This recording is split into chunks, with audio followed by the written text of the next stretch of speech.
5 types of tippers. That is not exaggeration. If you have worked in the service industry for more than a few months, you know this is real. You can often sense it before the check even arrives. The tone, the language, the posture. Because tipping culture is not random. It has patterns. And patterns start to feel like personalities. This is not about judgment. It is about recognition. Restaurant servers learn to read rooms. And over time, certain types appear again and again. You will recognize at least one before this video ends. Hospitality professionals and service staff, before we walk through them, if this resonates with you, like, share, and subscribe so we can grow a community that truly understands life on the floor. The over-complimenter. You've been amazing. You're the best server we've ever had. We're coming back just for you. They say it warmly. They say it often. Sometimes they say it loudly. Here is the tension. Sometimes they tip generously. Sometimes they do not. In the hospitality industry, praise and gratuity do not always move together. Front-of-house professionals learn quickly that compliments are emotional currency. Tips are financial currency. They are not interchangeable. Experienced servers separate the two to protect their expectations. That separation is not cold.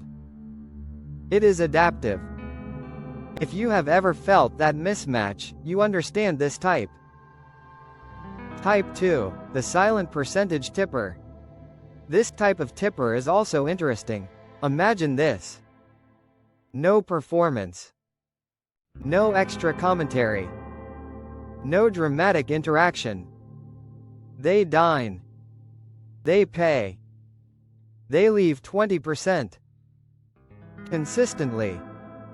Every time. These guests treat tipping as structure. Not emotion. Not reward. Structure. In restaurant work, consistency feels grounding. Predictable tables stabilize a shift. There is no guessing. No recalculating. Just steady math. And steady math reduces stress more than people realize. Type 3, the power tipper. This one is subtle. They understand that tipping affects your income. And they know you understand it too. They may test responsiveness. Make layered requests. Reference the tip before the meal ends. It is not always aggressive. But it is aware. In tipping culture, when income is tied to perception, power dynamics can surface. This type highlights how emotional labor connects directly to financial outcome. It reminds servers that performance carries stakes. Pause for a moment. When income is guest-controlled, psychology shifts on both sides of the table. That awareness shapes behavior. Type 4, the generous surprise. Quiet. Low maintenance. Almost invisible during the meal. Then the check closes. A whopping 30%. Sometimes they leave a 40% tip. Sometimes a handwritten note. These moments stay with you. Not only because of the money, because of the affirmation. In a system that can feel volatile, unexpected generosity feels stabilizing. It restores balance. It reinforces effort. It reminds many restaurant servers why they remain in the hospitality industry longer than planned. Those moments carry weight in a different way. Type 5, the under-tipper who does not know. This one matters. Not malicious. Not rude. Not hostile. Often unaware. They may come from a culture where tipping works differently. They may misunderstand percentage norms. They may calculate pre-tax without realizing the difference. The result still affects the math. And in server life, math matters.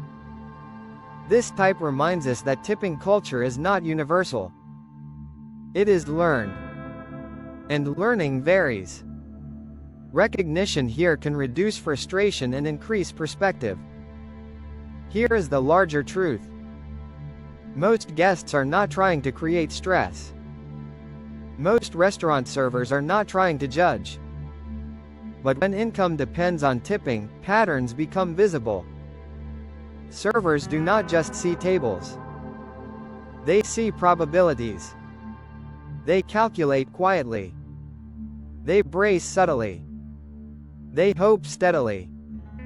That is not cynicism. It is adaptation. Adaptation is part of life on the floor. The goal is not to stereotype. It is to understand structure. When you understand patterns, you stop taking every outcome personally. That shift changes burnout. It changes expectations. It changes longevity in the service industry. If you have worked in restaurants, you have seen all 5. Maybe more. Which type have you encountered most recently? Share your experience below. These conversations create awareness. And awareness makes the floor feel lighter. If this perspective adds value to you, take a moment to like, share, and subscribe so we can continue building a space that reflects the real experience of hospitality professionals. This is the server section, and thanks for watching.